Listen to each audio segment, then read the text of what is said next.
आंबाड्याची भाजी. नमस्कार. आज मी आंबाड्याची भाजी करत आहे.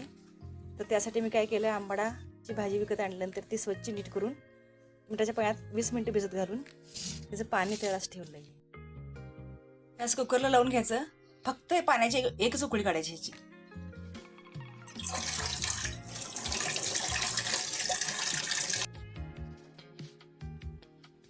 एक उकळी काढून ही भाजी साळीत नितळून घ्यायची. आंबाडीच्या भाजीसाठी तांदूळ आणि डाळ 3 ते 4 तासासाठी भिजत टाकायची.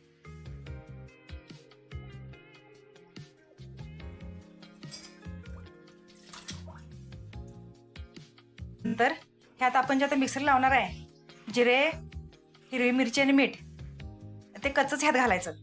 कच्चं घालायचं, ते पूर्ण एकजीव करायचं. आणि जेव्हा आपण हे खायला घेतो त्यावेळेला वरून तेलाची धार घ्यायची. हे भाकरीसोबत अतिशय पौष्टिक असं, अतिशय तोंडाची चव वाढणार अशी ही भाजी आहे. हे असं भाजी, शेंगदाणे, डाळ आणि तांदूळ